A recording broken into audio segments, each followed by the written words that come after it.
si tienen eyecciones, ¿sí?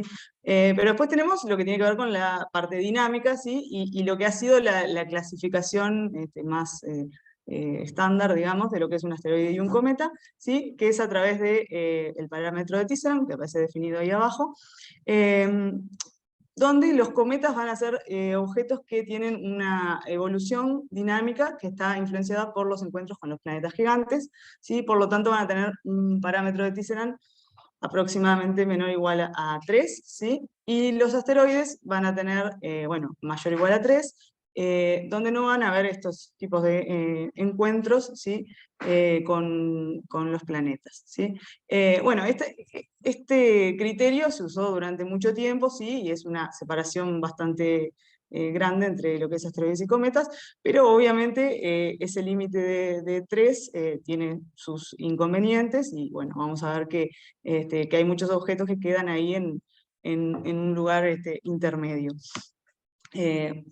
Bueno, entonces, tenemos el siguiente problema. Han aparecido objetos que tienen una dinámica asteroidal, ¿sí? Pero han mostrado eyecciones de polvo, ¿sí? En algún momento de su órbita. Y tenemos objetos con una dinámica cometaria que no han mostrado episodios de actividad, ¿sí? Vamos a hablar entonces de objetos transicionales, ¿sí? Como estos objetos que comparten algunas características con los asteroides y algunas características con los cometas. Dos términos que vamos a usar mucho en esta presentación es asteroides en órbitas cometarias, ¿sí? Que les vamos a llamar cariñosamente ACOS por su sigla en inglés, ¿sí? Y asteroides activados, ¿sí? Existen otros términos que se utilizan también para referirse a estos objetos, ¿sí? Muchas veces se usa el término también asteroides activos, ¿sí? Pero nosotros preferimos optar por asteroides activados, como que esta activación que sufren debe ser por algún mecanismo externo. Bueno, ¿cómo los vamos a clasificar entonces? Porque habíamos mencionado ese criterio que se usaba, que se usó durante mucho tiempo de separar únicamente con el parámetro de Tisserand. Nosotros vamos a usar un criterio un poco más estricto, ¿sí? Que sale de este trabajo de Gonzalo Tancredi del 2014, ¿sí? Que surge porque, bueno, realmente teniendo más de 1 millón de asteroides, digo, hacer clasificaciones que tengan que ver con estudiar la dinámica de todos los objetos o monitorearlos observacionalmente es bastante inviable por la cantidad que hay y que cada vez se descubren más. Y bueno, es como que un poco necesario tomar en cuenta otros parámetros orbitales que entran en juego para poder clasificarlos más estrictamente, digamos. Entonces, bueno, no quise poner muy en detalle cómo es el criterio de clasificación, pero sí los grandes grupos que de allí surgen, ¿sí? Que bueno, el criterio divide entre lo que son los cometas, ¿sí? Con términos que también ya son familiares en la clasificación de cometas, que son los cometas de tipo Halley, los cometas de la familia de Júpiter. Aparece este grupo de cometas en órbitas asteroidales, ¿sí? Que van a ser objetos que tienen una órbita como un asteroide, pero que en algún momento mostraron algún episodio de actividad. Sí, pueden o no estar en el cinturón de asteroides, ahí dentro de ese grupo aparecen los que se conocen como cometas del cinturón principal, ¿sí? Pero también van a haber otros objetos que también tienen una dinámica asteroidal y han mostrado actividad en algún momento. Y después tenemos los cometas centauros, ¿sí? Como estos objetos que se mueven entre las órbitas de los planetas gigantes y han mostrado actividad, ¿sí? Para identificar a los asteroides en órbitas cometarias tenemos 3 categorías, ¿sí? Que son un poco parecidas a las anteriores, pero obviamente estos objetos no han mostrado episodios de actividad, ¿sí? Tenemos a lo que vamos a llamar los ACOS de la familia de Júpiter, los asteroides centauros, ¿sí? Y los asteroides en órbitas cometarias de tipo Halley, ¿sí? Bien, bueno, entonces, ¿qué nos motiva a estudiar estos objetos? Bueno, tratar de determinar qué son, ¿sí? Si son cometas durmientes o extintos, ¿sí? O si son asteroides que por algún motivo han escapado del cinturón principal y se encuentran, o de otros lugares, y se encuentran en órbitas cometarias en la actualidad, ¿sí? Por lo tanto, bueno, algunas preguntas que nos vienen un poco, cuántos objetos de estos hay, ¿sí? Cuántos se encuentran activos e inactivos, ¿sí? O por lo menos cuántos presentan bajos niveles de actividad, ¿sí? De manera de poder estudiar un poco la transición que hay entre estos objetos. Eso un poco por el lado de los sacos, y por el lado de los asteroides activados, también, bueno, poder estudiar a lo largo de su órbita los periodos de actividad e inactividad nos ayudan a determinar los distintos mecanismos, ¿sí? Que pueden activar a estos objetos, ¿sí? Y bueno, ver si realmente tiene que ver con la sublimación de volátiles o con algún otro tipo de mecanismo.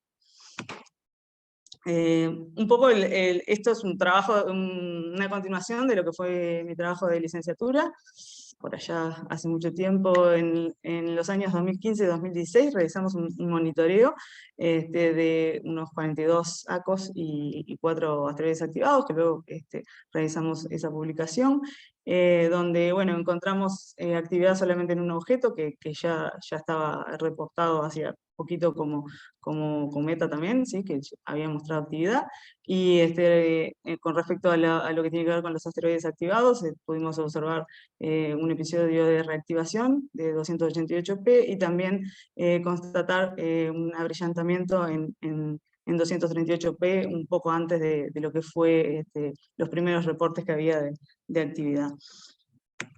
Bueno, la idea entonces, como les decía, es continuar un poco ese monitoreo y poder extender un poco más la muestra de objetos, ¿sí? Entonces les voy a contar un poco cómo hicimos la selección de objetos, ¿sí? La idea es que aquí, bueno, es partir de ese trabajo de Gonzalo y tratar de aplicar todos los pasos del criterio para llegar a nuestra lista final de ACOS, ¿sí? Eso lo hicimos a través de varios scripts en Python que van haciendo todos los pasos del criterio, ¿sí? Partimos de la base de datos del MPC, del Minor Planet Center. Seleccionamos, el primer filtrado que hacemos es seleccionar asteroides que tengan un parámetro, los parámetros orbitales precisos, ¿sí? Existe un parámetro en esta base de datos que nos indica, bueno, la incertidumbre, ¿sí? Y bueno, la idea es poder sacar objetos que no sabemos a ciencia cierta si sus parámetros están bien determinados, ¿sí? Lo que pueden un poco contaminar la muestra, por lo tanto, primero que nada los filtramos. Hay que tener en cuenta que a medida que pasa el tiempo y los objetos se van monitoreando más tiempo, los parámetros orbitales se van volviendo cada vez más precisos, y ese es un parámetro que suele disminuir con el tiempo. Por lo tanto, como estas listas se van actualizando, si bien un objeto puede no integrarla en un momento, más adelante, si su parámetro de incertidumbre cambia, puede llegar a integrarla. Lo que hacemos después, entonces, bueno, es aplicar todos los pasos del criterio, ¿sí? Que tienen que ver con los parámetros orbitales de los objetos, ¿sí? El parámetro de Tisserand, la mínima distancia de intersección orbital, bueno, consideramos los casos de resonancia, ¿sí? Un montón de pasos, hasta que logramos clasificar los cometas en estas categorías, que son las que nombramos anterior, ¿sí? Cometas de la familia de Júpiter, en órbitas tipo Halley, cometas en órbitas asteroidales y cometas Centauros, ¿sí? Y los ACOS en ACOS de la familia de Júpiter, ACOS Centauros y ACOS en órbitas tipo Halley, ¿sí?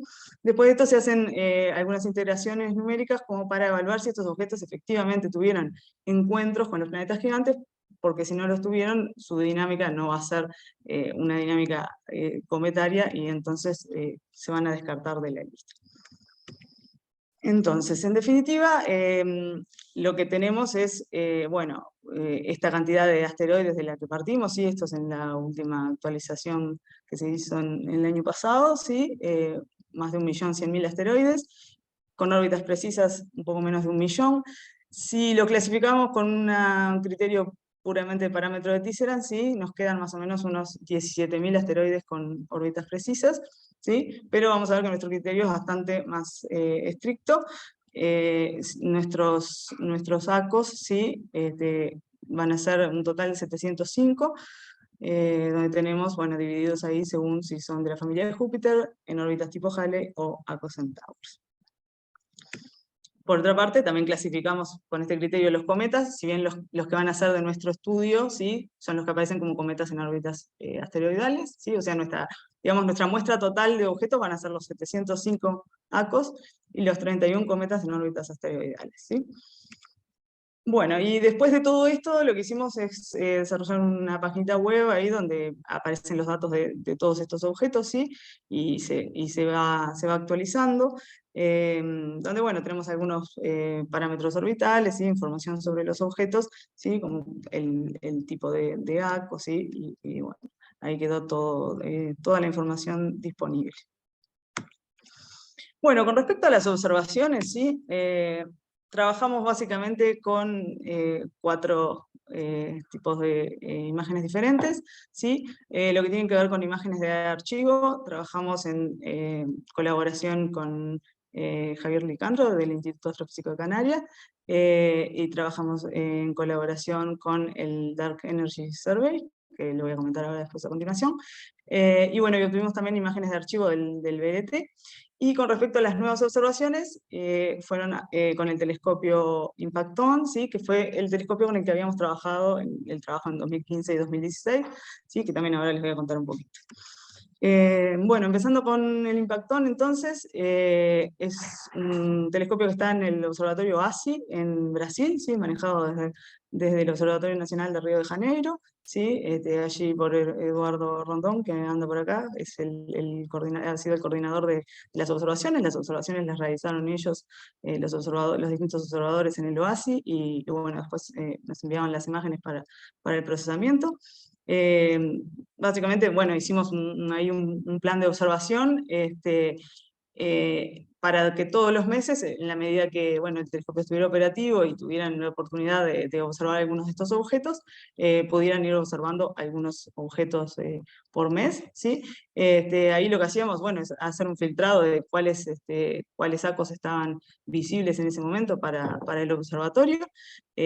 Consideramos algunas ahí restricciones, pero lo que sí en principio no hicimos fue restricciones de anomalía verdadera del objeto, o sea, que tan próximo estaba al perihelio, aunque eso dependía un poco de la cantidad de objetos que hubiera podido observar. Si teníamos muchos, tratábamos de seleccionar con mayor prioridad sí, a los que estaban más próximos al perihelio. Y bueno, luego aplicar estos filtros, que calculábamos efemérides y enviábamos para la observación, ¿sí? Con este telescopio observamos 46 sacos y 4 asteroides activados, ¿sí? Entre el 2019 y el 2021. Con los telescopios del IAC, bueno, estos fueron unas imágenes que, como decía, nos brindó Javier Licandro, ¿sí? Él tenía observaciones de ACOs seleccionados con el mismo criterio que usamos nosotros, por lo tanto nos pasó algunos objetos, y a partir de esta colaboración también luego nos envió unas imágenes de un centauro que había sido descubierto en 2020, ¿sí? Que ahora después también les voy a contar un poquito. Y después tenemos el Dark Energy Survey, ¿sí? Que es un trabajo de colaboración internacional que tiene como objetivo un objetivo completamente diferente, ¿sí? Que tiene que ver con estudiar galaxias y la energía oscura, ¿sí? Nada tan divertido como estudiar las estrellas en órbitas cometarias, pero lo que sí pasa es que, bueno, si bien esto mapea, digo, el cielo, ¿sí? Si bien no está observando asteroides ni cometas, puede pasar que los objetos se encuentren en las imágenes, ¿sí? Y eso nos sirve a nosotros. Bueno, ahí tienen un poco los datos de la cámara, del observatorio, ¿sí? Y bueno, lo que hicimos fue presentar una propuesta, pues, con un par de colegas ahí que nos hicieron de sponsors, ¿sí? Julio Camargo y Martín Banda, que apoyaron nuestra propuesta, y bueno, fue aceptada, ¿sí? Para obtener imágenes que tuvieran estos objetos presentes en ellas. Y bueno, lo que hicimos fue pasarles a ellos la lista de nuestros objetos, y ellos buscaron en toda la base de datos que el objeto se encontrara en las imágenes, y finalmente nos pasaron un conjunto bastante grande de imágenes, ¿sí? 3.300 imágenes, que tenían las coordenadas, digamos, de 195 objetos de los de nuestra lista, ¿sí? El tema es que en esta búsqueda no se tiene en cuenta la magnitud del objeto, o sea que las coordenadas del objeto caen en la imagen, pero no necesariamente es visible porque puede estar con una magnitud muy grande, ¿sí? Entonces, bueno, hicimos como un primer filtrado para darle también un poco de orden de prioridad al análisis de estas imágenes, que eran muchísimas, separando los objetos que pensábamos que íbamos a detectar, los potencialmente detectables y los poco probablemente detectables, ¿sí?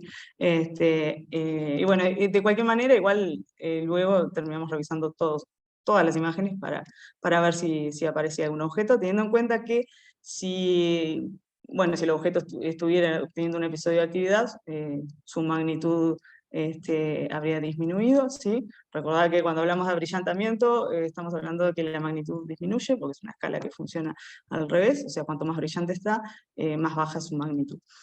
Entonces, bueno, si estuviera ocurriendo un episodio de actividad, el objeto podría estar más brillante y podría llegar a ser detectado. Bueno, y por último, trabajamos con un conjunto de imágenes que obtuvimos a través del observatorio virtual, ¿sí? Que es donde se cuelgan datos de distintos observatorios de todo el mundo, ¿sí? Obtener imágenes de objetos del sistema solar es un poco complicado, por lo que, bueno, el objeto va a estar orbitando, ¿sí? Y se va a mover con respecto al fondo de estrellas, entonces uno necesita conocer no solo digo la posición, sino que para determinado momento dónde está ese objeto, ¿sí? Por lo tanto, bueno, tuvimos que buscar alguna herramienta eh, que nos brindara esto. La principal herramienta que usamos es esa que detallo ahí, ¿sí? Que básicamente, si uno pone una lista de objetos, ¿sí? Acá tienen algunas imágenes de cómo funciona. A la izquierda, si uno pone la lista de objetos, selecciona cómo calcular las efemérides para ese objeto, ¿sí? Y bueno, pone un rango de fechas. Entonces lo que se hace es, bueno, calcular para todas las imágenes que hay en la base, ¿sí? Si el objeto para esa fecha tenía coordenadas en esa imagen, ¿sí? Y ahí, bueno, tenemos una lista de imágenes y hay que ir descargando una a una, ¿sí? Ahí también aparecen, bueno, tampoco hay filtro de magnitud, por lo tanto puede ser que las coordenadas del objeto estén ahí, pero el objeto no sea visible por su magnitud, ¿sí? O sea que, bueno, hay que hacer un poco de trabajo ahí en filtrar las imágenes que realmente sirven para trabajar. Y bueno, al final logramos conseguir un conjunto de imágenes del BLT, ¿sí? Con las que trabajamos, ¿sí? Que fueron de 21 ACOS y 4 asteroides activados, ¿sí? Y bueno, las fechas eran bastante variables entre el 2000 y el 2018. Bueno, pasando un poquito a lo que fue el procesamiento de los datos, ¿sí?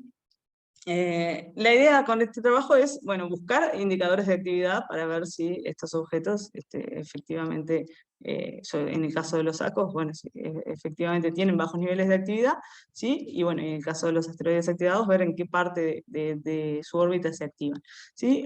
Utilizamos dos métodos, que son los perfiles de brillo y la magnitud reducida, que voy a explicar a continuación, y además en el caso de los datos del VIAC, ¿sí? Teníamos datos como para hacer curvas de luz. ¿Sí?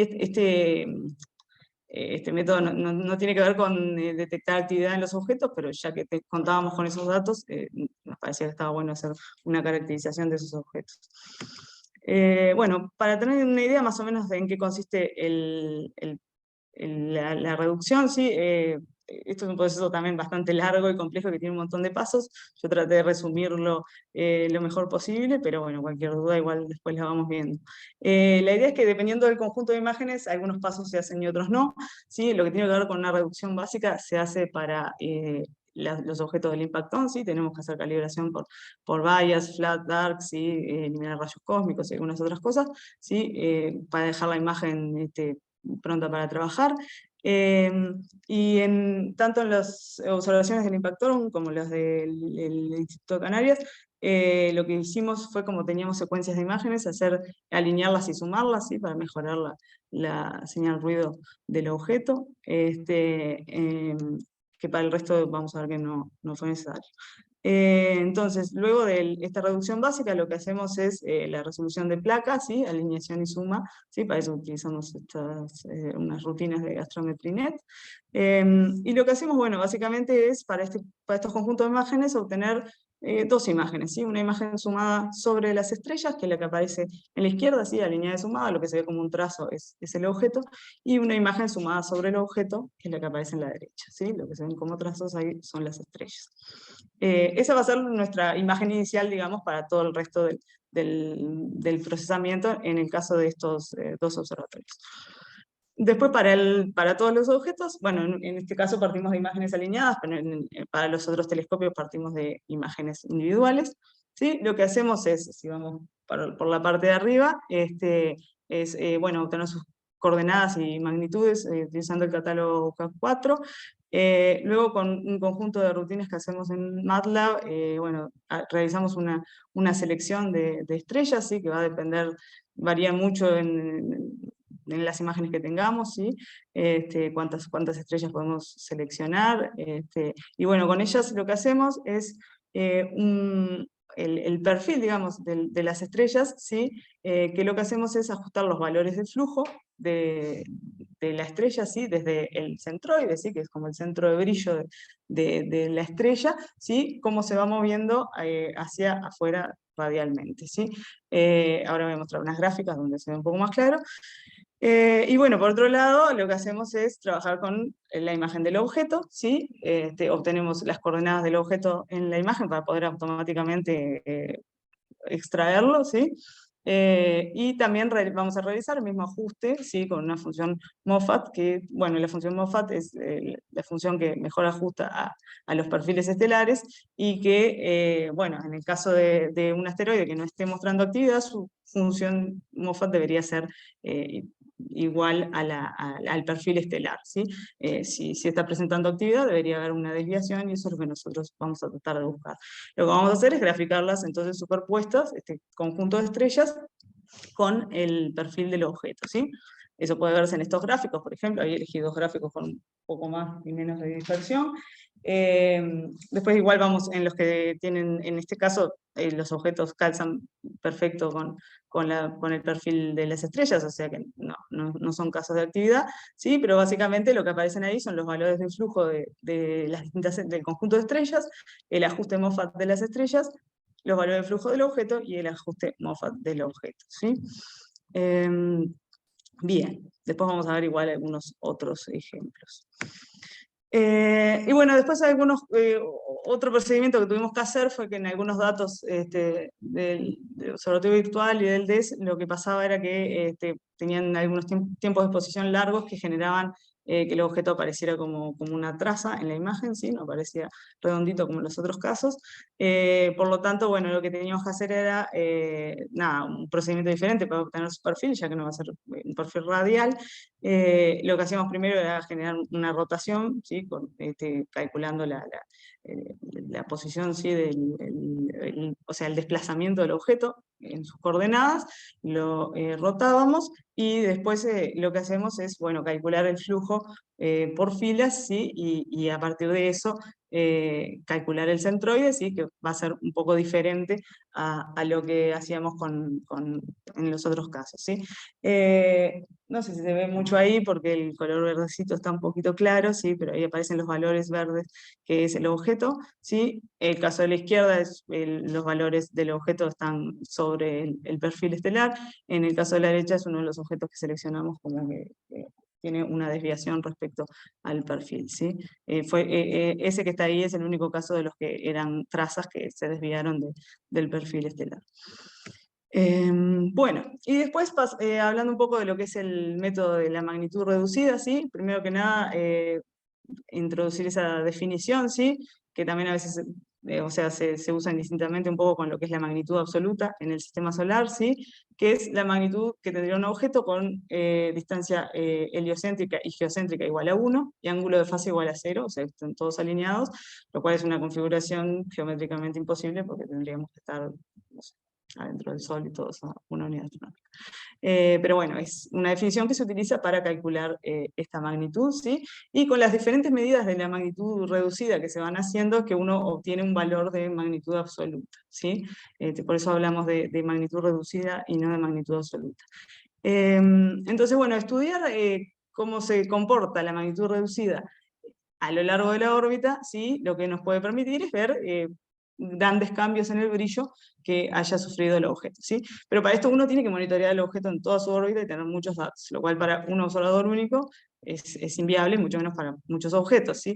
Entonces, lo que hicimos en este caso es obtener datos del MPC, ¿sí? Donde se reportan son reportes astrométricos que se hacen, sí, pero también a la vez se reporta de fotometría, ¿sí? Entonces allí contamos con una gran base de datos de reportes fotométricos. Lo que tiene, o sea, el punto bueno es ese, de que podemos obtener un montón de datos que sería inviable conseguir de otra manera. El punto malo es que bueno, la calidad de los reportes no es uniforme, ¿sí? O sea, hay un poco de todo, no hay mucha información sobre cómo se hizo la fotometría, ¿sí? Simplemente tenemos código de observatorio y filtro en el que se tomó, pero bueno, de cualquier manera nos sirve para buscar grandes cambios, ¿sí? Que pudieran aparecer en la magnitud del objeto, ¿sí? Este procedimiento entonces lo hicimos para la totalidad de los ACOs, ¿sí? No solo para los que observamos, sino que lo hicimos para los 705 ACOs y después agregamos también nuestras observaciones, ¿sí?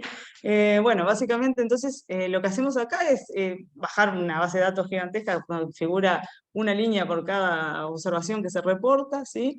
De ahí filtramos nuestros objetos, y después a todos ellos les hicimos la reducción de la magnitud, ¿sí? O sea, hicimos el cálculo a través de estas ecuaciones que figuran ahí. Y bueno, hicimos también unas correcciones de color para llevar todo a la misma banda. Lo que obtenemos son gráficas de este estilo, ¿sí? Que les voy a comentar un poquito en qué consisten. Tenemos en el eje de las X la distancia heliocéntrica, ¿sí? Aparecen las líneas verticales que corresponden a perihelio y afelio, ¿sí? Y después tenemos la magnitud reducida, que si se fijan, la magnitud crece hacia abajo, ¿sí? O sea, por lo tanto, el brillo crece hacia arriba. Entonces, bueno, lo que uno esperaría ver es, en esta línea punteada que figura ahí, que es el valor de magnitud absoluta que figura en el MPC, ¿sí? El valor ese que es calculado a partir de las diferentes magnitudes reducidas, uno esperaría ver, bueno, cierta dispersión de los datos respecto a ese valor debido a lo que tiene que ver con los factores rotacionales del objeto, ¿sí? Pero si el objeto no se está mostrando activo, debería ser algo relativamente plano, ¿sí? O sea, con ciertas variaciones, pero como pueden ver en el objeto de la izquierda, ¿sí? Media magnitud, un poco más quizás hacia cada lado, no mucho más de eso, ¿sí? Entonces nosotros lo que vamos a buscar van a ser cambios mayores que eso, ¿sí? Mayores a una magnitud más o menos. No sé qué me está diciendo. Bien, pensé que me aparecía solo a mí. En el de la derecha, por ejemplo, es un asteroide activado, que ahí pueden ver, ¿sí? Lo que sería, bueno, qué es lo que estamos buscando, algo de ese tipo, ¿sí? Donde muchos reportes aparezcan separándose de la magnitud, que en ese caso era 15,5, ¿sí? Hay algunos que llegan hasta 13, por ejemplo, ¿sí? Ese tipo de cosas, ¿sí? Deberían ser indicadores de actividad, ¿sí? Debería ser algo, como les digo, con varios reportes o diferentes observadores, sí, es un poco más complejo que simplemente ver la gráfica. Por ejemplo, el punto solo que aparece separado, en este caso, digo, ese tipo de cosas las analizamos, y si no hay algo más que lo sustente, no lo consideramos como actividad, ¿sí? Sí, ahí va. Bueno, y después con respecto a las curvas de luz, ¿sí? Como les decía, fueron para estos 5 objetos que observamos, que nos dieron las imágenes del IAC, y utilizamos para ellos la herramienta Photometry Pipeline, ¿sí? Que bueno, que utiliza Sextractor y SCAMP para hacer el procesamiento. Acá tenemos también más o menos resumido qué es lo que se hace, ¿sí? Se parte de un conjunto de imágenes, se hace el registro con SCAMP, ¿sí? La solución de placa, se extraen las fuentes con Sextractor, luego se hace la calibración fotométrica, se identifica el objetivo, ¿sí? El target, que es nuestro asteroide en este caso, y luego se obtienen datos, tablas de datos con información de la fotometría de este asteroide, que luego nosotros procesamos con MATLAB para hacer la parte de lo que sería la curva de fase, ¿sí? Bueno, para esto, como decía, usando MATLAB, hicimos el cálculo del periodograma de Long's-Cardon, que bueno, es un algoritmo que se utiliza bastante en astronomía para este tipo de señales periódicas muestradas de manera desigual, y bueno, hacemos una búsqueda entre esos valores, que bueno, dependiendo de lo que son los valores típicos de rotaciones de asteroides, y bueno, a partir de ahí obtenemos la frecuencia que mejor ajusta, ¿sí? Ahora después, más adelante les voy a mostrar algunas grafiquitas, porque no tenemos demasiadas, en la parte de resultados, ¿sí? Así que bueno, pasando ya entonces a la parte de resultados, ¿Sí? Estos histogramas son para mostrar más o menos cómo fue la cobertura, digamos, de las observaciones que tuvimos. A la izquierda tienen las distancias heliocéntricas, ¿sí? Bueno, que la mayoría están a bajas distancias heliocéntricas, pero también tenemos unos cuantos centauros que observamos y algunos tipos Halley que tienen distancias más grandes. Tenemos el histograma de anomalías verdaderas, ¿sí? Donde, como decía, nosotros en principio no hicimos filtros por anomalías verdaderas, pero igual bueno, hay un filtro que tiene que ver que obviamente cuando el objeto está más próximo al perihelio es más fácil de observar, entonces, bueno, por eso también tenemos una mayoría de objetos próximos al perihelio. En estas tablas son para resumir un poco la cantidad de objetos que analizamos, ¿sí? Con respecto a los sacos, un total de 133, con 400 perfiles, porque en verdad en algunos casos obtuvimos varios perfiles, ya sea de distintas observaciones o de varias imágenes en la misma noche, ¿sí? 7 asteroides activados con 15 perfiles.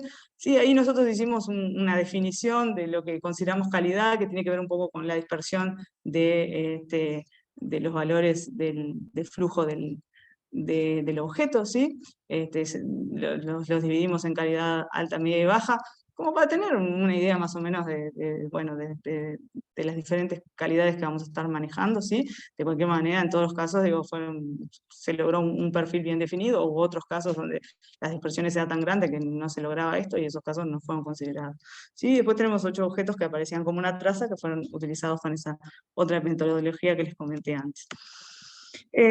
Ahí tenemos una tabla donde resumimos por instrumentos, ¿sí? Y ahí también, como con el OASI habíamos trabajado en mi tesis de licenciatura con este mismo conjunto de objetos, agregamos también esos, los que aparecen entre paréntesis son los que hicimos en este trabajo, y los que aparecen a la izquierda son, digamos, los totales, ¿sí? Y bueno, ahí tenemos por instrumento, y después el total de objetos.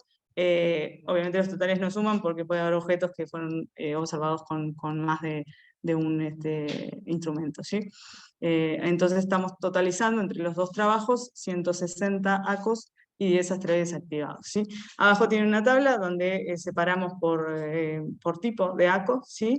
Y bueno, y el total, ¿sí? Que más o menos los porcentajes andan del total, un 23% del total de ACOs tuvieron por lo menos algún perfil de brillo, ¿sí?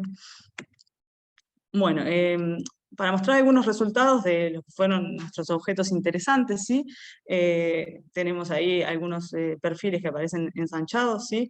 La idea entonces, bueno, es observar más o menos la parte central de la gráfica, ¿sí? No lo que está muy cerca del centroide, donde las variaciones son como bastante grandes, ni lo que está muy cerca de la cola ahí, que baja rápidamente, ¿sí? Pero bueno, estamos buscando en esa parte central hay un apartamento, ¿sí? Donde nuestras barras de error nos ayudan un poco ahí intentamos ver que, bueno, que la barra de error no se solape, por lo menos no mucho, con lo que son las barras de dispersión, digamos, de las estrellas, ¿sí? Y ese tipo de cosas son los que consideramos, por lo menos, indicios de actividad, ¿sí? Porque el objeto no debería mostrarse así si no fuera que tuviera una coma. Acá tenemos algunos otros casos, ¿sí? Para que vean algunos ejemplos. Los hay con más y menos dispersión, pero en todos más o menos tienen un apartamento significativo en esa parte de la gráfica. Estos son casos de asteroides activados, ¿sí? En los casos de asteroides activados lo vamos a ver a continuación, pero fueron coincidentes con otros reportes, o sea, efectivamente los objetos estaban activos, pero si se fijan no hay tampoco demasiada diferencia en algunos casos con los perfiles de nuestros sacos. Acá tiene alguno, en el de la izquierda sí, ahí hay un caso clarísimo de actividad, sí, el de la derecha también está bastante apartado el perfil. Bueno, y después, como les comentaba, trabajamos con estas imágenes de un centauro que nos compartieron desde el IAC, ¿sí? Que había sido descubierto hacía poco tiempo y bueno, estaban detectando que tenía actividad, por lo cual le aplicamos nuestro método y le hicimos los perfiles, ¿sí? Esto terminó en la publicación que figura ahí abajo, donde aparte de estudios fotométricos hizo un estudio dinámico del objeto, ¿sí? Y bueno, estas son las imágenes, las gráficas del objeto, ¿sí? En el primer caso también había bastante dispersión y no se logró obtener un perfil tan bueno, pero en el de la derecha pueden ver claramente la separación debido a la actividad del objeto, ¿sí? Bueno, y después con respecto a lo de la magnitud reducida, como les decía, hicimos los gráficos para los 705 objetos, y además incluimos nuestras observaciones, ¿sí? Tenemos dos que presentaron disminución de los que nosotros observamos, y 3 de todos los demás, ¿sí? Ahí tienen algunos casos, el de la derecha, por ejemplo, tenía varios picos ahí interesantes, y ese ya estaba también clasificado como cometa, o sea que este es, en efecto, ha tenido actividad. Y después este es el caso que tuvimos un poco de apartamiento en una de las observaciones, ¿sí? Y además tuvo el perfil también con un ensanchamiento. Bueno, después hicimos algunas integraciones numéricas para estos objetos que nos llamaron la atención, ¿sí? Que tienen por lo menos indicio de actividad. Digo, esto obviamente requiere un trabajo bastante más profundo en este sentido, pero quisimos por lo menos ver un poco cómo era el pasado reciente de estos objetos, ¿sí? Por lo tanto hicimos algunas gráficas de sus parámetros, de sus elementos orbitales, ¿sí? Podemos observar que la mayoría tienen evoluciones bastante caóticas, ¿sí? Con muchos encuentros con los planetas gigantes. Estos son dos casos de ACOS de la familia de Júpiter. Arriba tienen graficado los distintos encuentros que van teniendo con los distintos planetas, ¿sí? Un color para cada uno de los planetas gigantes, y podemos ver cómo evolucionan sus distintos parámetros orbitales. Acá puse también un ejemplo de un centauro a la izquierda y de un tipo Halley a la derecha. ¿Sí? La idea, como decía, era ver un poco qué pasó en el pasado reciente, y bueno, en la mayoría de los casos son dinámicas bastante caóticas bueno, se corresponden con un poco con estos objetos transicionales. Con respecto a las curvas de luz, bueno, de los 5 objetos pudimos obtener finalmente curvas para 2 de ellos. Había 2 bueno, las variaciones eran muy poco o sea, para las dispersiones en magnitud que había. Y bueno, y hubo otro caso que había muy pocos datos y tampoco se logró nada muy bueno, pero bueno, hubo 2 casos en los que logramos estas curvas de fase rotacional y calcular su periodo, ¿sí? Es el 145,485, la izquierda es el periodograma, y en este caso que teníamos 4 observaciones diferentes, ¿sí? Podemos ajustar la curva bastante bien y obtener esta curva de fase rotacional. Bien, bueno, para pasar un poco entonces a lo que son nuestras conclusiones. Entonces, porque bueno, hemos manejado muchos números y cosas para ponerlo un poquito más claro. De los entonces 133 sacos que observamos en este trabajo, 7 tuvieron desviación en el perfil, ¿sí? Uno de ellos ya estaba clasificado como cometa también. 5 presentaban desviaciones en la magnitud reducida, con uno de ellos también ya clasificado como cometa, ¿sí? De los que habíamos estudiado en la licenciatura, uno más también ya clasificado como cometa, ¿sí? O sea que en total tenemos 12, ¿sí? De los cuales 3 ya están clasificados como cometas, ¿sí? 12 entre todos los métodos, ¿sí? Entonces, los objetos de los que obtuvimos perfiles, los que aparecen a la izquierda, son los que tienen actividad, ¿sí? Y abajo es un histograma de anomalía verdadera, ¿sí? Los que observamos activos son próximos al perihelio, ¿sí? Pero comparándolo con la distribución de todos los objetos, ¿sí? Vemos que también, como decíamos, teníamos la mayoría de nuestros objetos también en la zona del perihelio, ¿sí?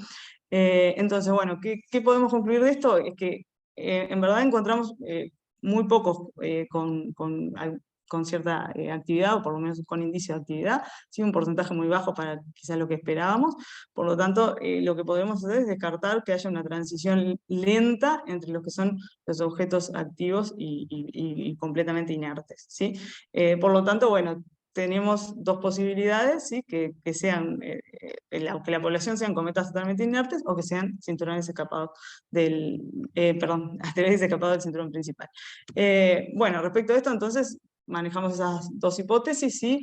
Que la población esté conformada principalmente de cometas en un estado durmiente o inactivo, ¿sí? Y bueno, respecto a esto, hay muchos trabajos que avalan esta hipótesis, ¿sí? En el sentido de que se han estudiado los albedos, los espectros, ¿sí? Y la mayoría son de tipo cometario, ¿sí? También hay estudios de modelado físico con lo que tiene que ver con la formación de un manto, ¿sí? Que protegería bueno, los hielos que queden, ¿sí? Y para que el cometa quede como en un estado durmiente, ¿sí? Lo que tienen estos estudios es que también muchos de estos albedos de tipo cometario también son albedos que se corresponden con algunos asteroides del cinturón principal. Por lo tanto, tampoco son concluyentes en el sentido de que necesariamente tengan que ser núcleos cometarios, ¿sí? Con respecto a la hipótesis de que sean asteroides escapados, ¿sí? Bueno, mencionaron un estudio dinámico de Díaz y Hill Hutton, que lo que hicieron básicamente es calcular, bueno, la probabilidad de que para estos ACOs sufran un impacto a cierta velocidad que pueda generar una activación, ¿sí? Y ellos encuentran que para la probabilidad que hay, como que debería haber más objetos, más de estos objetos que estuvieran activos, ¿sí? Por lo tanto, concluyen que debe estar, la población debe ser principalmente de asteroides escapados. Y bueno, algunos posibles candidatos aparecen de estos trabajos, ¿sí? Que son los Hildas, los troyanos y los NEAs, ¿sí? Entonces, bueno, lo que podemos decir es que a pesar de que los estudios observacionales dicen que habría un alto porcentaje de cometas, de núcleos cometarios, ¿sí? Nosotros, bueno, no pudimos observar actividad en la mayoría de estos objetos, ¿sí? De los cuales esperaríamos por lo menos que tuvieran un residuo de actividad. ¿Sí? O sea, del total de objetos que nosotros manejamos, por lo menos de la familia de Júpiter, ¿sí? Que son unos 1000, tendríamos 600 activos y 400 completamente inactivos, ¿sí? Por lo tanto, podríamos descartar esa transición lenta entre activo e inactivo, porque uno esperaría por lo menos un conjunto significativo con bajos niveles de actividad. Eh, entonces, bueno, de acuerdo a nuestro trabajo, eh, nosotros podríamos decir que entendemos que habría una fracción mayoritaria de asteroides escapados, con algunos pocos casos de cometas durmientes. Pero bueno, obviamente esto requiere mucho más trabajo, ¿sí? Más allá de la parte observacional que hicimos nosotros, entendemos que habría que estudiar un poco más profundamente la dinámica de cómo se dan esas rutas del cinturón principal hacia la dinámica más caótica de los sacos, y bueno, ver las contribuciones de estas distintas poblaciones también, de NEAs, de Hildas troyanos, ¿sí? A esta población. Y bueno, con respecto a lo que tiene que ver con los asteroides activados, sí, partimos de 31, pudimos en total observar 7 de estos objetos, ¿sí? O en total 10, perdón, un 32% de esta muestra. Lo que pudimos ver es, bueno, varios objetos con perfiles ensanchados que estaban teniendo episodios de actividad. Sí, realizamos aquí algunas grafiquitas de la órbita, así donde marcamos los episodios de actividad reportados históricamente, digamos, en rojo, los episodios de actividad observados por nosotros en verde y cuando lo observamos inactivo en celeste, ¿sí? Pueden ver que, bueno, hay casos donde hay coincidencias y casos donde no. Acá tenemos el resto de los asteroides activados que observamos, ¿sí? Bueno, y esto lo resumimos un poco en esta tabla, ¿sí? Porque aparte de lo que tiene que ver con, bueno, el lugar de la órbita donde mostró actividad, es interesante ver también si el tiempo, ¿no? Si coincidía o no con un pasaje inactivo, o si estaba, por ejemplo, inactivo en una región donde en otro momento fue activo, porque ahí, bueno, si uno espera que en esa región tenga cierta recurrencia la actividad y está inactivo, bueno, eso está hablando también de lo que tiene que ver un poco con el mecanismo. Entonces, bueno, hay un poco también a modo de resumen, ¿sí? Tenemos 4 casos donde sí la actividad fue coincidente con reportes de actividad en el tiempo y en el espacio, digamos. En uno de los casos únicamente logramos extender un poco el periodo de actividad, ya que las observaciones eran unas 3 semanas antes del primer reporte. Y después, bueno, tuvimos algunos casos inactivos, donde eran coincidentes con regiones activas en el pasado, y otros casos inactivos donde estaban en regiones donde nunca estuvieron activos, ¿sí? Pero bueno, lo que podemos observar de todo este estudio es que los episodios de actividad son bastante restringidos, ¿sí? Y que bueno, el tema de la recurrencia de actividad tampoco está asegurada, porque hay objetos que han mostrado actividad y algunas recurrencias, o sea, 2 episodios en la misma región, pero después se muestran inactivos en esa misma región. Y bueno, como posibles trabajos futuros, estudiar un poco más lo que tiene que ver con los mecanismos de activación, ¿sí? Que no hicimos en este trabajo. También, como les decía, bueno, un estudio dinámico sobre las rutas que llevan estos objetos a la región de los Sacos sería interesante de hacer. Y bueno, continuar también un poco el monitoreo de los asteroides que por lo menos aparecían con pequeños niveles de actividad, y de los asteroides activados para ir completando un poco su evolución en la órbita. ¿Sí? Y por último también, ahora que tenemos la misión DART, que dio los primeros resultados de lo que sería un asteroide activado artificial, ¿sí? Porque recibió un impacto de manera artificial, pero se logró obtener algo muy parecido a un asteroide activado, que es lo que figura ahí. ¿Sí? A la izquierda tienen las imágenes de los asteroides activados conocidos, ¿sí? Al 2012, y a la derecha tienen imágenes de lo que se logró con el impacto de DART, ¿sí? O sea, es algo muy parecido que va a permitir, obviamente, conocer un poco más sobre estos métodos de activación. Bueno, y por acá los dejo. Dejar un agradecimiento especial a toda esta gente que la verdad que colaboró con nosotros con toda la parte de las observaciones, sin los cuales no hubiéramos podido hacer nada de esto. La gente del Impactón, que bueno, especialmente a Eduardo y a Daniela, pero obviamente que ellos transmitan a todo el equipo que trabajó ahí, la gente de DES, Julio y Martín, y a Javier del IAC por todo lo que nos brindaron de las imágenes, y también de la ayuda y la asistencia y la buena comunicación que tuvimos con ellos. Así que muchas gracias. Bueno, pues,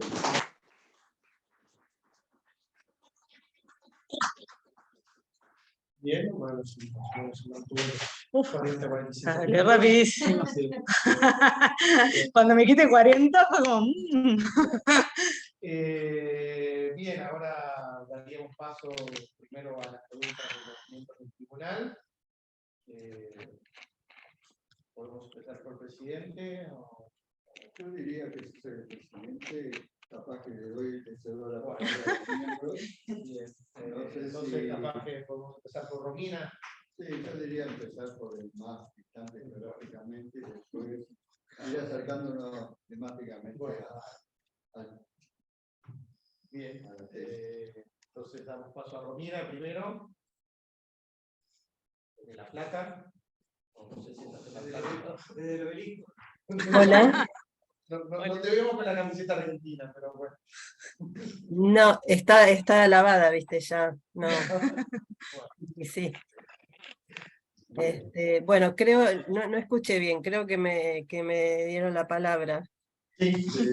Bueno, pues te escucho medio lejos. Pues yo, ves acá, Gonzalo.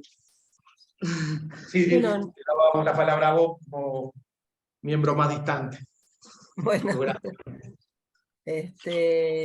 Bueno, no, yo ya hablé con Silvia y le comenté mis dudas, mis sugerencias, estuvimos charlando hace una semana, así que en relación a la tesis, ella, digamos, abordó todo lo que yo le había comentado, así que, por un lado, bueno, como te dije, para mí es una tesis re completa, muy pautada, el trabajo, muy lindo, un trabajo bastante grande, ¿no? Por todas las cosas que hicieron, ¿no? Todos las observaciones, bueno, desde ese lugar me parece que está impecable, perfecto. La exposición también me gustó mucho porque pudiste detallar bien todo, a pesar del gran trabajo que es, ¿no? Así que felicitaciones por mi Bueno, parte. muchas gracias. Lo que ya te comenté, ya está, si, qué sé yo. Yo puedo mencionar un par de cosas nada más, en cuanto a los, digamos, lo que más me, como que me llama la atención es que hayan incluido a los centauros, ¿no? en este estudio, que por ahí es una cuestión de definición, que en realidad no nos ponemos de acuerdo, pero me parece que una cosa son los centauros, y otra cosa son los asteroides, ¿no? Entonces hablar de asteroides activados aplicado a centauros y a asteroides podrían ser cosas diferentes, o al menos podría haber procesos diferentes involucrados, ¿no? O sea, en centauros lo más probable, como evolución colisional casi que es muy poca, entonces tal vez la activación sea más debido a su naturaleza cometaria, y en cambio en los asteroides la activación puede ser por colisiones, como ustedes bien lo dicen, ¿no? Más que a que tal vez tengan hielos, que algunos pueden ser, pero otros no. Entonces, tal vez me hubiera gustado que se hiciera una distinción en ese sentido, pero bueno, como le decía Silvia, ¿no? En este sentido nunca nos ponemos de acuerdo bien con el tema de Centauro. Es una cosa Acá tenés al culpable del criterio, igual cualquier cosa lo hablas con él. Sí, sí, no, nada, es nada más eso, ¿no? Como que serían dos cosas diferentes a el proceso, ¿no? Tal vez. Y bueno, en cuanto a los sacos, le mencionaba también que ustedes hicieron como un raconto de las posibilidades, y otra posibilidad que justo nosotros estábamos trabajando, por eso se lo mencioné, es también la propia evolución dinámica de fragmentos producidos en una colisión, que por ejemplo, estamos trabajando con Ceres y Vesta y vemos que la evolución dinámica de los fragmentos grandes incluso pueden dar órbitas bastante excitadas, la evolución dinámica, ¿no? Entonces esa podría ser otra fuente. Pero bueno, nada, comentarios nada más. Así que felicitaciones y gracias por permitirme escucharlo. Gracias, muchas gracias. De nada. ¿Comentar algo? No, bueno, eso no, lo que decía Romina, que ya digo, igual estuvimos ya charlándolo eso, y digo, me pareció súper interesante lo que mencionó, y bueno, este trabajo que están haciendo también estaría bueno después poder, si continuamos con esta línea, poder incluir un poco los resultados que ellos vayan obteniendo, estaría muy bueno. Muy bien, diría ahora seguir con los participantes. Esos criterios que pone Julio, que inventa Julio. No sé. Más cercano, Físicamente está bastante más cerca. Sí, Bueno, entonces me toca a mí. Silvia, se nota que hicieron realmente mucho trabajo. ¿Qué? No, este no funciona. Bueno, bueno. Lo ponemos así. Ahí va, Pizarrón. Es verdad. Dale. Bueno, eso, digo, por un lado felicitarte porque realmente se ve que es mucho trabajo. Gracias. Un poco como outsider del tema, quizás algunas preguntas que me surgieron tienen que ver con el procesamiento de las imágenes. Algunas de ellas yo también te había mandado por mail, que fueron incluidas, y está bueno en la presentación porque... Sí, porque el procesamiento, digo, realmente el paso a paso es... perdón. El paso a paso, no me dejan hacer nada. El paso a paso es realmente larguísimo, y de poder nada, dejarlo ahí, pero sí, la idea estuvo buena de armar esos diagramitas ahí como pero que se hayan, como para compactar un poco, que no sea tipo nada, una tras de otra. Sí. Mira, me quedan esencialmente 3 preguntas así como grandes, 2 más vinculadas a la parte de imágenes, sobre todo un poco eso, por mi visión de la física médica, usamos las imágenes, capaz que no son extrapolables a la astronomía, en ese sentido pido disculpas a todos si no fuera el caso, pero todas las preguntas que me surgieron fue una, hablaste, o en el trabajo se ve fotometría por apertura, seleccionaste un criterio del 70%, y haces como un comentario que podrías utilizar otros mecanismos que entiendo que no son automatizables. Pero no sé si hiciste alguna, o sea, por lo menos estudiaste en algunos casos, ¿qué hubieras obtenido en tus resultados si hubieras usado otros en verdad procesos? no lo estudiamos, o sea, ahí como que nos regimos un poco con lo que, o sea, con lo que el programa maneja, porque entendemos, digo, que ese criterio del 70% también tiene que ver con maximizar la radiación señal-ruido, o sea, obtener para esos valores de flujo una radiación señal-ruido buena, y nada, en verdad, digo, no hicimos un estudio profundo de eso. Entendimos que ese era de los criterios que había, de las posibilidades que te daba el programa, era como la más estándar, digamos, porque el programa aparte está desarrollado específicamente para asteroides, o sea, no es para realizar curvas de otros objetos, o sea, su objetivo principal es asteroides, entonces entendimos que, bueno, que era quizás lo mejor, pero no hicimos una evaluación profunda. Bien. Bueno, otra pregunta que me surgía, sobre todo con el tema de la alineación, sea del objeto, sean las estrellas, en general, de vuelta, digo, vale física médica, pregunto si vale la misma aplica para astronomía. O sea, vos estás tomando un objeto en distintos momentos, con lo cual distintas partes del cielo el mismo objeto. Sí, o sea, son imágenes consecutivas, ¿no? El objeto se va moviendo muy poquito, o sea, son secuencias de imágenes, ¿sí? Okay. Entonces el objeto tiene como un pequeñito movimiento de una imagen a otra.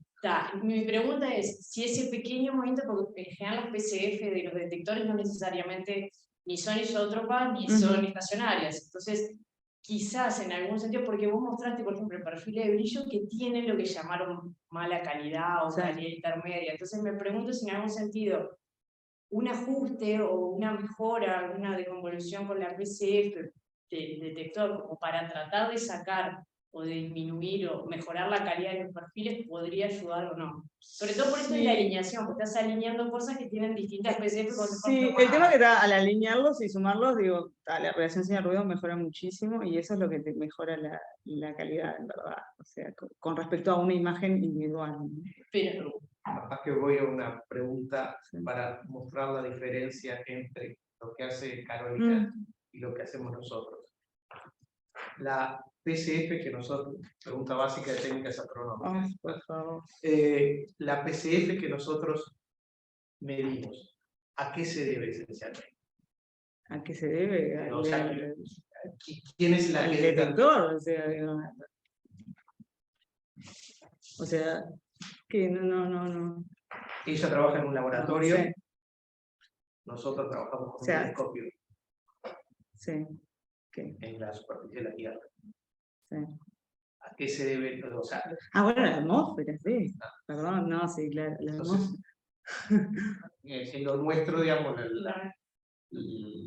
el detector, digamos, la influencia. No, claro. No quise decir que el detector te cambie la PCF, no quise decir eso. Lo que quise decir es a la respuesta del detector a la imagen, no que porque cambies de detector te va a cambiar cosas. Claro, sí. Claro, o sea, usualmente no se suele hacer correcciones de PCF locales, digamos, asociadas a distintos puntos del detector. Esa era más mi pregunta, capaz que no me las parecía todo. Sí. No sé, desconozco porque no. Pero yo digo, lo que veo que, o sea, para mí me parece que mejora muchísimo al hacer la suma. No, digo, lo del mejora. Claro. Entonces digo, no sé qué tanto más podrías mejorarlo. Sí, no sé si se hace. No, tal vez si uno tuviera como un mapeo de PCFs del detector en las distintas posiciones, uno podría, cuando suma, corregir esas variaciones que no sé qué tan importantes son a nivel astronómico. Por eso digo que peco de no saber el área. Sí, no estoy tan segura. Okay. Y después, la última, lo que me llamó la atención es que algo lo comentaste sobre todo al final, creo que se estudiaron un montón de arcos, pero justo solo uno parece haber dado por los dos criterios. Solo uno. Eso me llama la atención, ¿por qué solo uno? O sea, porque encontraste algunos. Sí, bueno, nosotros entendemos que el criterio de los perfiles es como un poco más riguroso que el criterio de la magnitud reducida. Okay. Porque bueno, hay ciertas consideraciones que quizás no hicimos y que, bueno, también no es tan riguroso. Y bueno, y también que ahí como también están metido las variaciones de brillo que tiene el objeto por su rotación y todo eso, digo, es bastante difícil saber realmente qué tanto se está apartando de la magnitud reducida. Y por otro lado, bueno, cuando estudiamos todos los objetos también nos pasa eso de que, bueno, que tenemos que descartar muchos casos en los que no tenemos la certeza de si realmente esos valores son de buena calidad, digamos. Pero sí, digo, igual también a nosotros también nos llama un poco la atención que no hubiera otros, pero también digo, bueno, se puede pasar digo, puede tener que ver un poco con cómo se hace también la fotometría, digo, si no está abarcando bien la coma y cuando hace el cálculo del flujo y eso, pero por eso te digo, creo que nos guiamos un poco más también por la cantidad de perfiles, pero bueno, en caso de que los dos métodos, como en ese objeto, como que ya ahí no nos quedan dudas de que algo hay. Y bueno, por eso en el resto también hablamos un poco de indicios de actividad y tampoco podemos asegurar. Pero tampoco nuestro objetivo es encontrar cometas nuevos, o sea, nuestro objetivo es monitorearlos a todos y ver, bueno, qué pasa en la mayoría, ¿no?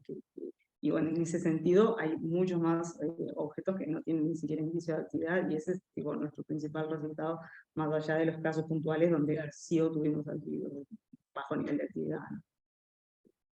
Gracias. Yo quería hacer un comentario más para los trabajos futuros. Nuevamente acá en el tema con las observaciones que se tuvieron de DART y de DIMO, del asteroide, creo que vamos a aprender bastante, porque es el momento en el cual se ha tenido el mejor monitoreo de un asteroide activado, digamos, ¿ah? Entonces, hay datos, están ahí en la computadora, como para hacer perfiles, para hacer variaciones de brillo, y cosas que todavía no se han hecho. Entonces, bien. Bueno, es un muy bonito trabajo. Muchas gracias. Me parece que, a ver, bueno, Acercate un poco más, porque creo que si no, los que están lejos no.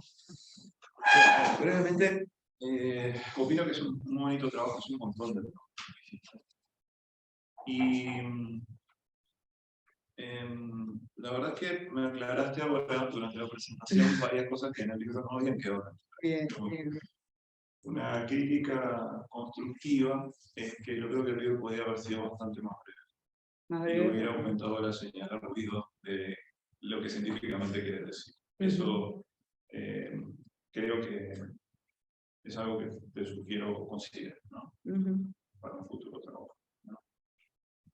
Porque hay varios resultados, ¿no? Así para un trabajo de maestría, descubierto objetos con actividad, o sea, se han presentado un montón de resultados. Y entonces la brevedad del texto creo que hubiera ayudado a la contundencia de la presentación. Te hice ya varios comentarios que te los mandé junto con la revisión del primer borrador del libro. Y ahora me aclaraste varias cosillas. Sí, las cosas que no pude meterlas en el texto, te traté de, bueno, de por lo menos... No, está bien, pero bueno, ya que te tomaste el tiempo aparte. Tengo dos comentarios, medio comentario, medio pregunta. Vamos a ver. En la primera versión del libro, en la página 41, tú muestras una tablita que tiene los colores fotométricos. Entonces, tú lo que haces, ahora voy a describir lo que entendí que hiciste, es que vos recopilás información de varios telescopios, entonces vos tenés una magnitud en una banda fotométrica y una época de observación. Entonces, el problema que tenés es que son todas bandas fotométricas diferentes, porque viene de un montón de instrumentos diferentes. Y entonces, bueno, lo que haces es usar magnitudes reducidas, digo, más allá de eso, pasás las magnitudes en otras bandas a la banda B. Y para vos hacer eso, utilizás los colores que están en esa tabla. Ahora, esa tabla tiene magnitudes en un rango de longitud de onda grandísimo, que va desde el azul hasta el infrarrojo. Y entonces cuando vos haces esa conversión, lo que vos estás asumiendo es que todos los objetos que tú estás observando, tengan o no tengan actividad, tienen siempre los mismos colores. Sí, eso, o sea, es verdad, el tema que ahí realmente no hay información. Muy bien, pero te das cuenta que eso apunta a que vos podrías tener muchos más objetos con actividad de los que que estás queriendo, de lo que estás diciendo. Claro, sí, sí, bueno, y eso, o sea, esa es parte del problema, como decíamos, que vemos que los perfiles nos dan algo diferente Sí, que lo que nos pero dan. fuera de los perfiles, porque lo que me estoy refiriendo es al gráfico de la magnitud Sí, sí, sí, sí. versus la distancia. Sí. Entonces, claro, hay algunos casos en los que vos tenés conjuntos de datos con brillos que son 4 o 5 magnitudes mayores que el promedio. Entonces ahí obviamente está pasando algo que no se puede explicar solo con la dispersión. Mi pregunta concreta ¿es correcto asumir un mismo color fotométrico para cualquier asteroide? No, yo creo que no, pero, o sea, realmente no, o sea, la otra opción es no hacer esto porque no tenemos... Yo agrego a la pregunta Sí. de él para capaz que orientarte a la respuesta. ¿Qué tipo de colores tienen los asteroides? Colores solares. Lo dices en la tabla. Sí, colores solares. En la tabla pones que Sí, sí. son colores solares. Sí, sí. Claro, pero Ajá. entonces la pregunta va, ¿hay grandes diferencias? Grandes diferencias no, en los asteroides, grandes diferencias no, pero igual digo, o sea, entiendo lo que vos decís, pero, o sea, voy un poco más a lo que es la información que tenemos, digo, más allá de que quizás es un poco impreciso como lo hacemos, simplemente tenemos una información de filtro. Y no tenemos No, claro, lo que pasa es que tú respondes a la pregunta en función de la información que tenés. Entonces, la cosa es, ¿verdad? Yo como no conozco de cómo es la reflexión de estos objetos, porque yo no los estudio. Digo, pensar que un objeto que presenta actividad y otro que no reflejan la luz del sol exactamente igual, es una cosa de la que me tienes que convencer, ¿me entiendes? O sea, porque estás, como tú quieres encontrar la actividad, lo que tú haces es aplicar la misma corrección, no corrección, el mismo color a todo el mundo, y ahí es donde lo que digo es, si no es la misma corrección, o hay una dispersión natural en esos gráficos que provendría del color que estás usando.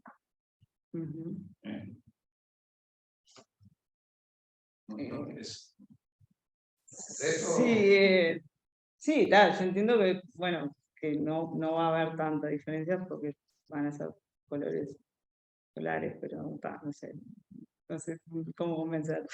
Yo creo que capaz que para responder eso lo que habría que agregar es un gráfico color de distribución de color de asteroides. Entonces, lo que se va a ver en ese gráfico es que no hay demasiadas diferencias, o sea, con respecto a un espectro solar. O sea, no es el rango de dispersión que tiene, por ejemplo, las estrellas. Perfecto. Claro, entonces ese gráfico te permite establecer una dispersión natural en los asteroides, entonces toda cosa que cambie por encima de lo que esa dispersión es. La conclusión va a ser en eso que podrías tener por efecto color, y eso sí lo discutimos con Silvia, no sé si llegaste a ver algo. Sí, logré. Por dispersión color podrías tener algunas décimas, pero no, creo que eso lo pusiste. Sí, eso lo algunas décimas, pero no una magnitud. No una magnitud, 3 magnitudes. Exacto. Bueno, no me entiendo más, tengo 2 preguntas. Un comentario breve. En algún momento dijiste que si está escrito y lo dijiste abajo en el seminario, que si vos no estás detectando un objeto en observación, es porque no está activo. Y eso es un poco fuerte de decir. Sí, sí, capaz que no. Eso también lo modifiqué un poco, creo, en el texto, con lo que tiene que ver con lo de la magnitud de completud, que tú me conectás. Digo, porque en verdad ese estudio nosotros lo hicimos, el de la magnitud de completud, no en este trabajo, pero sí en la tesis de licenciatura. Por eso cuando hablábamos de magnitud límite, en verdad hacíamos referencia a esa magnitud calculada que era la magnitud de completud. Entonces lo tuvimos en cuenta. Sí, quizás en la tabla que después hago queda muy, como decís, muy dependiente lo veo, ¿no? Dependiendo de la magnitud límite, pero digo, fue un estudio un poquito más que no se refleja acá, porque digo, realmente Sí. era del otro No, trabajo. el tema, creo que estás bien enfocada en la respuesta, es que tú usas la expresión magnitud límite, pero la que te importa es la magnitud de completud. Claro, lo que pasa es que, ahí va, cuando yo me refiero a magnitud límite, me estoy refiriendo a magnitud de completud que calculé en el trabajo. trabajo. Eso porque es lo que te garantiza que vos en flujo podés detectar el objeto. Luego puede haber N problemas más por lo que no lo detectes, pero en flujo lo vas a detectar si brilla menos que la magnitud de completud. Ahora, decir que si uno no lo detecta porque está necesariamente, porque no tiene actividad, es muy fuerte porque tú tendrías que dar un brillo característico. No, está bien, quizás quedó un poco categórica el... sí. Igual, no, otro comentario que también, porque lo menciono también cuando hicimos la clasificación de los datos del DES, hablo de la magnitud límite, ahí también, esa no es una magnitud límite que yo haya calculado, o sea, no sé cómo se calculó, pero igual digo, también quizás quedó medio categórico, pero era más que nada como para hacer un primer filtrado grande de qué era lo que a nosotros nos interesaba. Sabíamos que objetos de más de 25 no íbamos a detectar. Sí, el tema es, digamos, apunto a ese detalle porque como están trabajando con una muestra y quieren entender el alcance de los resultados, tener en cuenta el sesgo que incluye la limitación en flujo es importante. Y lo último es una cosa que me ha dado vuelta en la cabeza de que leí la tesis. ¿Por qué no hicieron un análisis 2D en las imágenes? Es decir, cuando tú calculas el perfil, tú lo que estás viendo es el tamaño de la imagen del objeto. Sí. Pero cuando tú pones intensidad versus la distancia al centro, estás de alguna manera promediando lo que ocurre a distintas distancias del centroide del objeto. Sí, en verdad no es promediado, o sea, es en cada píxel, sí, claro, en todos los... Sí, pero si tú pones intensidad versus distancia, es unidimensional. Sí. Es unidimensional. Ahora tú tienes la imagen del objeto y lo que tú estás viendo es que tiene que tener una distancia. Es más grande el tamaño y queda más disperso. O sea, no analizaron las imágenes para ver si hay asimetrías en dos dimensiones. Lo que pasa es que la coma cometaria, o sea, la coma que generaría sería simétrica. ¿Sería simétrica? Sí, la cola no, pero la coma sí. La coma sí. Entonces, por eso se utiliza esta técnica como para distinguir. Lo que sí tenemos problemas cuando tenemos una cola y no una coma, que eso también puede pasar. Y bueno, ahí tendríamos que sí abordar el método diferente. Porque ahí no tenemos un perfil. Lo que esperas es que una simetría radial. Un cambio simétrico en el... Si es una coma, sí. Si es una cola, no. Bueno, eso es todo. Bueno. Pregunta para que, a ver si, ¿por qué se produce la cola? ¿Por qué se produce la cola? ¿Cuál es el efecto que te lleva a producir una cola después de generar una cola? La presión de la radiación. Me quedo con mi título de licenciada. Si no me lo sacaba. De la radiación solar es lo que te lleva después a formar la cola. Pero inicialmente tenés... o sea, si se espera que la coma... Claro, cuando las partículas... Simétrica, sí. está respondido el problema. No, igual digo, es un problema que tenemos cuando tenemos una cola, pero que el perfil queda cualquier cosa que es algo a abordar igual. Pero bueno, en este método queremos detectar las comas porque son bajo nivel de actividad. Una de las cosas que pensé es que el objeto presenta una fase. Y yo esperaría que la emisión de gas no sea la misma en la zona que está directamente iluminada que la que no. Entonces, sí, bueno, en promedio se puede suponer... A ver, estoy fuera de mi área, no sé cómo esto sucede. Pero no sé. Sí, en verdad las observaciones tratamos de hacerlas con bajo ángulo de fase. ¿Cómo? ¿Qué? ¿Vos qué dijiste? No, la fase sí. Dice por la fase.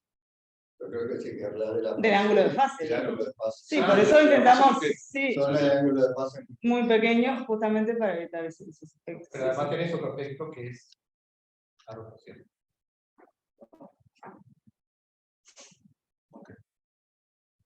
Bueno, Julio. Bueno, muy bien. Bueno, voy a comenzar diciendo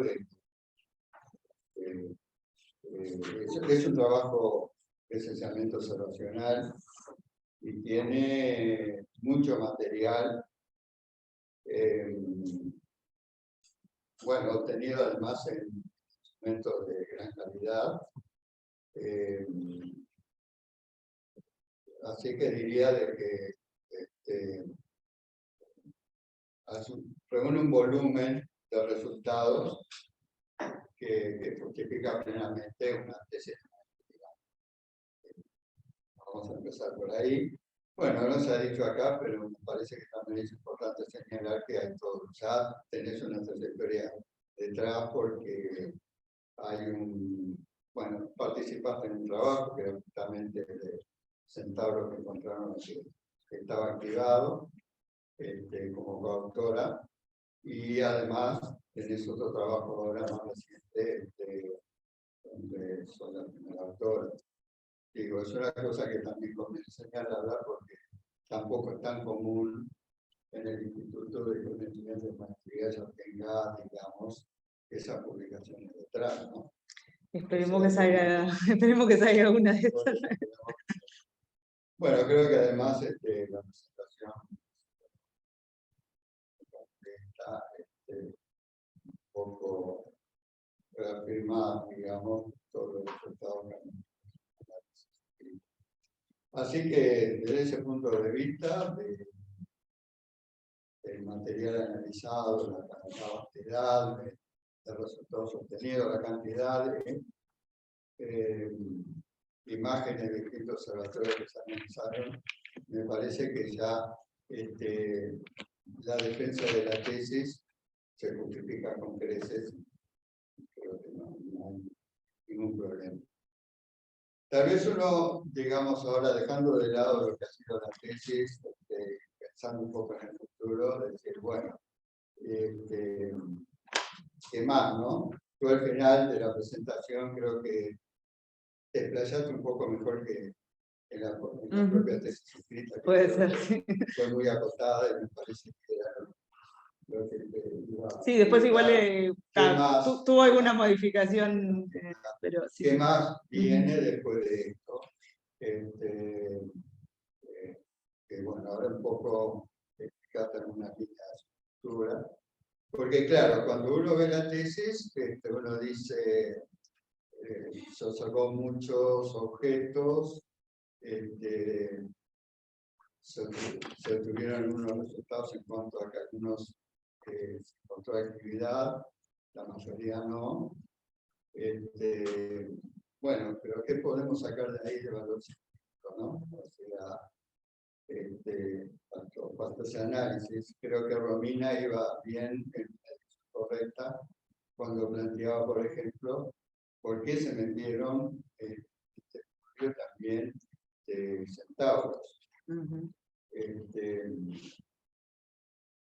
Yo creo que, bueno, en esto, si el objetivo era el análisis, vamos a decir, el gran paraguas era analizar todas las poblaciones que se acercan a la Tierra, vamos a decir, está bien desde el punto de vista observacional. Ahora es cierto que son objetos de distinta naturaleza. Yo una pregunta que tendría sería, hablaste, bueno, estudiar mejor la dinámica. En algunos casos ustedes hicieron estudios de la dinámica siendo hacia atrás y 1000 años. Sí. No sé si podrías comentar si eso tiene mucho sentido de tanto tiempo para atrás, en el sentido que las órbitas son muy caóticas. Sí, bueno, sí, podría haber sido menos. Creo que simplemente como eran unos pocos objetos, quisimos evaluar todo el pasado, y hubo algunos casos en que tuvimos órbitas más estables, o sea, yo mostré ahí, pero la mayoría son caóticas, sí. O sea, realmente con 10.000 años quizás hubiera sido suficiente, porque no cambia mucho la dinámica en el resto. Sí, sí. ¿Probaron haciendo con varios clones? No probamos clones. Si era muy sensitiva a la no probamos clones, y eso es algo también que, digo, parte de un trabajo para hacer después, porque creo que, bueno, que tampoco era el objetivo digo, simplemente era como echar un vistazo a, bueno, qué había pasado en el pasado reciente, pero sí, se podría, sería algo deseable hacer un estudio dinámico un poco más profundo, sí, sin duda. Sí, yo voy a hacer un comentario. Ahora. Los centauros son particularmente interesantes a lo de economía, ¿no? Porque es claro que no está bien, no se entiende muy bien por qué algunos no. Si bien podemos entenderlo mejor para los asteroides, no les saco en órbita planetaria por algún proceso de impactos o inestabilidad rotacional, los centauros no se explican muy bien. Así que es una población particularmente interesante para analizar. Y eso se puede también extender si nosotros, como lo planteamos, estamos de cierto que los cometas de tipo Halley son la evolución final de los centauros. Es decir, que en cierto sentido ahí estaría emparentadas a la población. Entonces, ¿por qué unos son activos y otros no? Eso sí es interesante, ¿no? Sí. Capaz que la dinámica puede decir algo, ¿no? Sí, habría que ver un poco más finamente. ¿No? Sí. Sí, digo, por eso también digo, cuando hacemos las conclusiones nos centramos un poco también en los sacos de la familia de Júpiter, digo, para hacer un poco esa distinción, pero sí, es verdad. Bueno, yo tendría algunos comentarios sobre la estructura de la tesis, ¿no? Voy a hacer ahora así en general y te cuento caso bien. Bueno, hay toda una jerga, ¿no? Que tiene que ver con la repetición de imágenes, bla, que bueno, está bien, no se explica demasiado porque se supone que los que lo leen entienden más o menos, ya lo han visto. Pero después hay otro, por ejemplo, se introduce así el concepto de spectral flow, y también es en página 5, no se dice muy bien qué es, ¿no? O sea, faltan explicaciones de algunas cosas.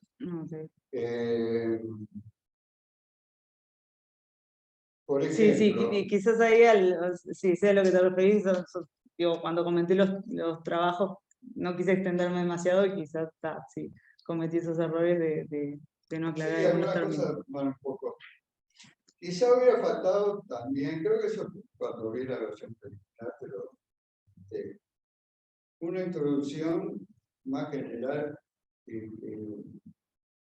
los objetivos del trabajo. ¿Por qué estudiar estos objetos? O sea, fuiste muy derecho al grano, ¿no? A explicar todas las observaciones, pero quizá faltó un fundamento más general de qué importancia tiene en estudiar esta población, ¿no? Sí, lo puse en la motivación, pero ¿por qué queremos encontrar actividad?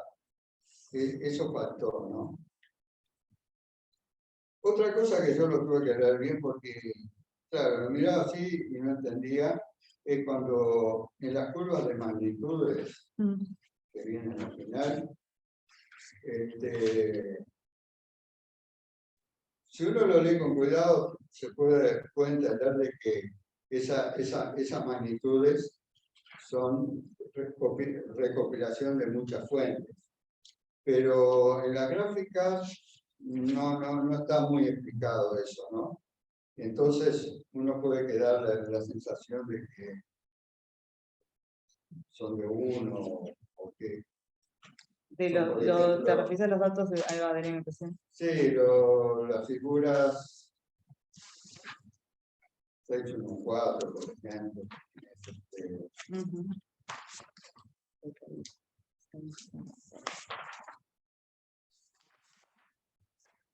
Sí, ahí, por ejemplo, digo, uno al final llega a la conclusión que sí, o sea, entiende que se recopilaron diversas fuentes, pero en la figura no aparece claro, ¿no? Están todas, está el gráfico, están graficadas un montón de magnitudes, pero queda la duda si son las que obtuvieron ustedes o son también tomadas. Creo que en el primer gráfico que puse le hice la aclaración de los colores y eso, que las nuestras iban en rojo y las otras en negro. Lo que pasa es que después aparecen muchos otros gráficos y bueno, pero en algún momento estoy segura que lo hice, pero... Yo creo que Juan hablaba recién tener en cuenta los colores, ¿no? Yo creo que, no sé, creo que sería más importante que los colores, que estamos hablando de cuerpos de forma irregular que pueden tener una sección eficaz variable, ¿no? Dependiendo de cómo se ve, o sea que si es muy irregular la proyección de la sección eficaz que da hacia el observador puede cambiar bastante, ¿no? Y eso puede introducir una fluctuación en la magnitud. Sí, en la magnitud sí, pero eso, bueno, también pusimos el cálculo, ¿no? Con los ejes, ¿no? De que una relación de ejes bastante alta, de 1 a 5, te daba una amplitud total de 1,7 magnitudes, una cosa así. O sea que los cambios que nosotros buscamos de una magnitud, estamos hablando de un objeto súper estirado, igual como que no lo justificarían, ¿no? Bueno, una última pregunta sería, yo viendo, digamos, dónde son, hablando de los asteroides activados, ¿no? Yo la verdad que viendo algunos de las gráficas donde están activos, parecería, me da la impresión como que la distancia concéntrica no importa tanto porque las órbitas son muy excéntricas. Coincide que no importaría demasiado. La distancia del perihelio. Sí, yo creo que no. O sea, que si bien estudiarlo siempre cerca de la frecuencia. Sí, eso digo. Yo mirándolos, digo, pero. Lo que pasa es que uno parte de la base de que hay varios que han tenido episodios recurrentes en la cercanía del perihelio, entonces, bueno, por eso también vamos a analizar esa zona. Pero la realidad es que después del trabajo lo que vimos es que bueno, que algunos en esas mismas distancias, o sea, sí, a distancias parecidas no han mostrado actividad. O sea. Bueno, esas son de las cosas que, mirando en el futuro, podría un poco pensarla mejor, a ver qué la realidad. Sí, no, igual cuando yo me refería cerca del perihelio, me refería a los arcos, creo. O sea, en la cercanía del perihelio. No, porque hay unos capaz objetos que también están. Sí. Digo, para el futuro, digo. Sí, por ejemplo, la 773. No, eso sí, pero digo que cuando me refiero en el futuro a observarlos en la cercanía del perihelio, me refería más bien a los casos de los ACOs que ya hemos observado con bajos niveles de actividad. Sí, en algún otro pasaje por el perihelio, bueno, evaluar si vuelve a mostrar el mismo nivel de actividad. Sí. En los asteroides activados entiendo que hay que evaluarlo en todas las órbitas. Sí. Bueno, después en todo caso, si hay alguna cosita.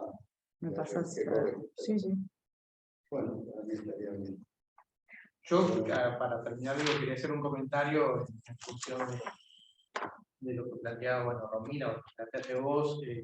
Ahora, más por la responsabilidad mía, por la orientación, y es el tema de por qué se selecciona a todo este conjunto de objetos. Y quizás muchas veces, y en esta última discusión aparece, o sea, acá había claramente dos objetivos que se ponen en un único trabajo, o sea, bajo el paraguas de objetos transicionales, que es el título de, había dos tipos de transiciones, de activación a desactivación o de desactivación a activación. Entonces ahí teníamos las dos poblaciones, teníamos los sacos, como ese caso de activo pasar a inactivo, o los asteroides activados de pasar de inactivo a activo. Entonces, ahí, por ejemplo, en el caso de los centauros, ¿está? Ver las dos poblaciones, activa e inactiva, también podía utilizarse para ver, digamos, la población activa e inactiva del cinturón principal. ¿Ah? Porque era un poco lo que vos decías, o sea, ¿por qué hay centauros inactivos y hay otros activos? Y uno se podría preguntar lo mismo, ¿por qué hay asteroides de la familia de Júpiter activos e inactivos? Entonces, y muchas veces, bueno, se hace difícil, digamos, pensar en la globalidad del trabajo, porque hay dos situaciones diferentes, ¿tá? Que es uno la desactivación y otro la inactivación. ¿Tá? Entonces, perdón, la desactivación y la activación, ¿verdad? Pero bueno, era ese comentario, digamos, de por qué incluir todo.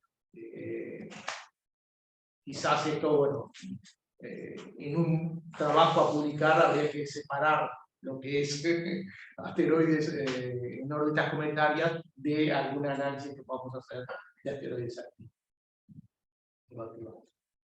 Bueno, podemos dar paso a preguntas si alguno de los miembros del público quiere estar. Pero les aviso que hay sándwiches, hay varios ahí, vemos a hace Eduardo, mucho calor. Daniela, Bueno, los que están arriba la conversación. quieren hacer algún comentario, también está Julio, Camargo, todo colaborador. ¿Qué? Están tratando. No, estaba viendo la lista acá, de quienes andaban en la vuelta. Había estado también Felipe Braga, que justo ayer, recién comentábamos, ayer tuvimos la defensa de una alumna de Felipe, que había estado trabajando con Silvia en eso. ¿Era? En la silla, sí, ¿En fuimos la silla? con Flavia en el 2017. Así que, En la silla, sí. Bueno, no sé si hay algún comentario, alguna pregunta de los participantes. Ahí había algún comentario de Juan Pons, muy bueno de Silvia, de Julio, de Julio Camargo. Felicitaciones a Silvia por el excelente trabajo. Aplausos de Luciana y de Bruno. Bueno, si no hay nada, entonces, si quieren que en su momento nosotros pasamos a sesionar. Voy a parar la